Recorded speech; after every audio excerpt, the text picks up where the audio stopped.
I've never done one of these Bond events before, but I said to myself, this year, going into 2026, I'm going to do a lot more, both here and abroad. And like a sign, the week I made this decision to myself, this came up. Time to go.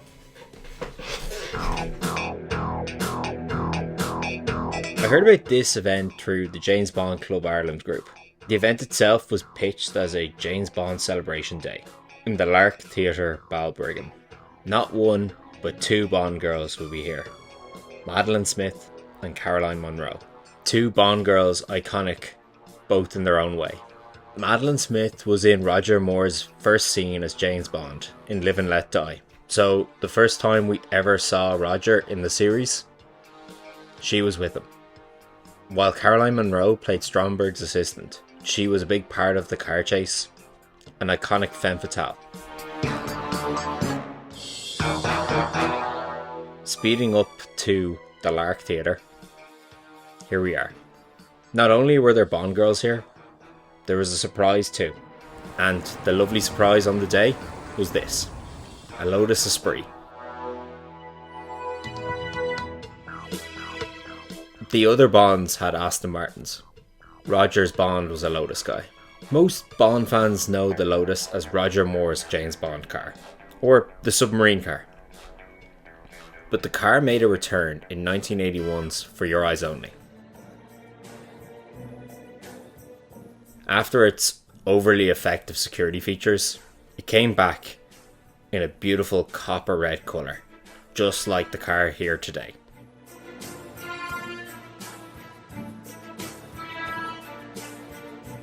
I spent a bit of time admiring it. Thanks to John, part of James Bond Club Ireland, for taking pictures. Although I bumped my head on the way into the Lotus. I don't know how Roger fitted in it. Told a cheeky joke. Yeah, I just thought I'd park it right here. And Then it was time to head in for the first Q&A with Madeline Smith. Madeline Smith.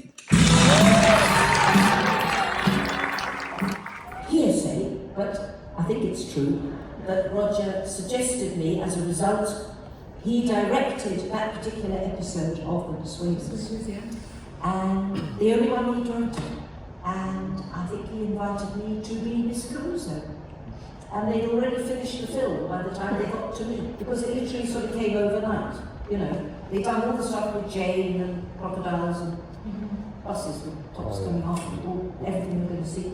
And they'd come back quite exhausted, I think, to an icy cold Pinewood Studios in Jen.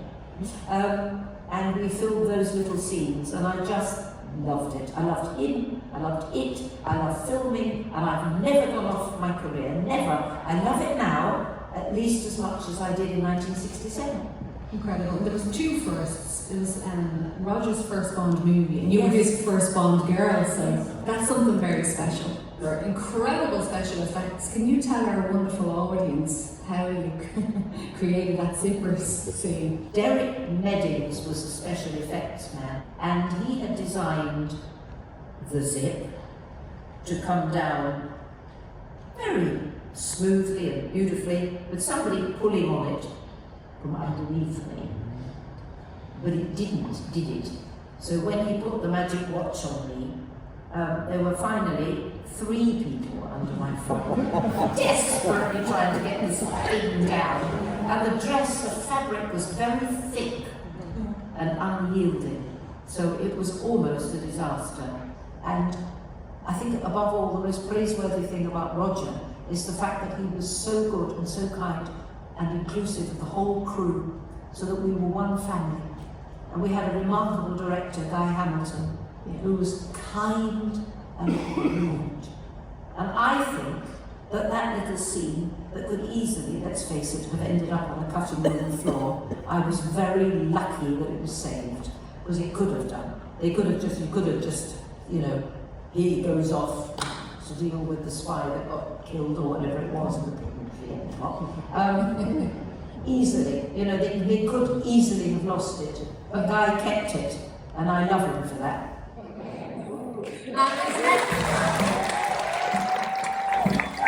After this, we got a screening of Live and Let Die. My name's Bond. James Bond.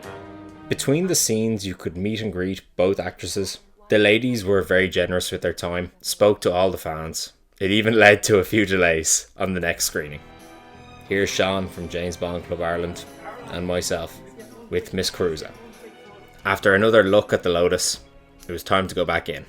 My cubby, probably having seen some of my work, and he called me in, and he just said, "Well, do you want the part?" I said, "Well, yes." And then I remember saying, because I'm a little bit insecure, I remember saying, "Do you think I'm right for it?" He said, "Yes." He said, "I want you." So that was good. That's fantastic. There's a line, what's the line Roger says? Hang on. What a handsome craft. Precious. Something like dear lions or something like that. What a handsome craft. Such lovely lines. But when he delivers the lines, they don't sound sleazy? No, not with Roger. No, he just, because he himself, and I think he was a wonderful actor personally, I do. But he said, he called himself, I remember we were talking, and he was putting me at ease very, very much on the set. And he said, you know, Caroline, they know me as the eyebrow actor.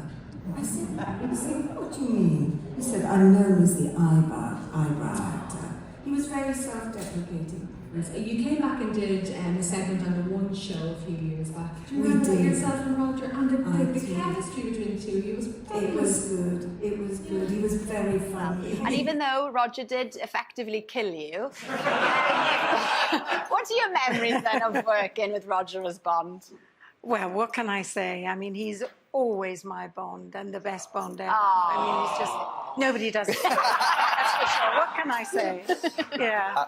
Caroline. And his sense of humour, obviously, you know, it goes without saying. But what a waste, I mean. I know. What can you do? A waste to kill you. I know. I think it was Barbara. I think she pushed the button. I'm convinced. Yeah, I never had much time for her. Barbara.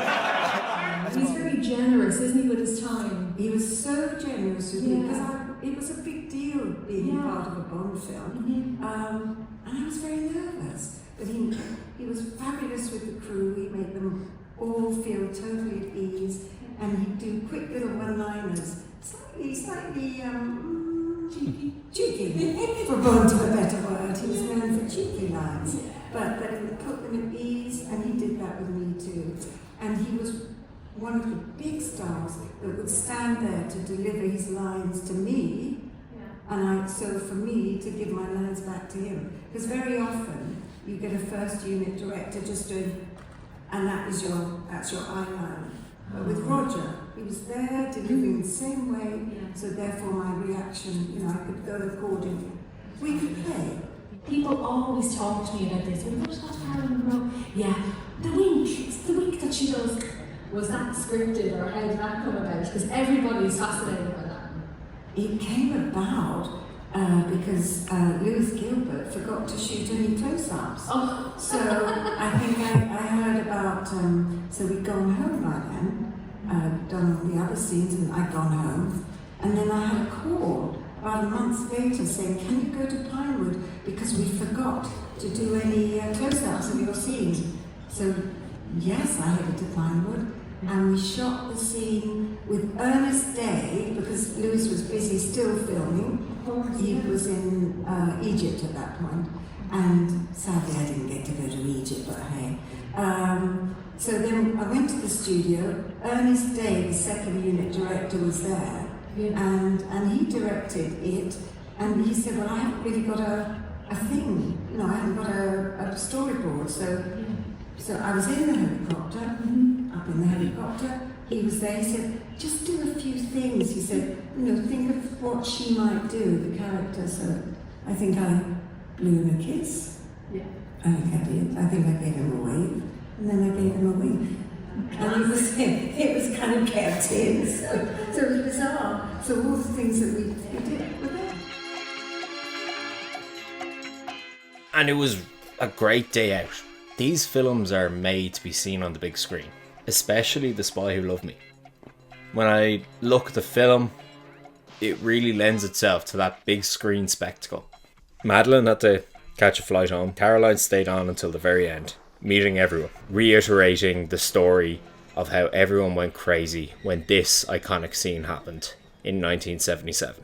But even Live and Let Die has gone up in my estimations. As of late, I haven't watched it that much. And seeing it again on the big screen, especially that first hour, really made me appreciate some of the parts of it that you might miss when you're condensing it down to your own TV or iPad. And God, although maybe Roger's movies don't hit their groove till the third one, Roger himself hits the ground running as Bond. A couple of refinements needed, but definitely, he's Bond. And having the Bond girls there to tell stories about their time leading up to the building of their career, getting cast, being part of these productions, really set the scene and lended itself to a nice introduction to these films. Really built you up in anticipation. So as a fan who doesn't usually go to these types of things, I have to say, if you get the opportunity in your local area, give it a go. It's 2 thumbs up from me. Thanks for watching. Shoot the like button and subscribe. If you're interested in this, you might also be interested in my Sardinia video. Al and Carol will return.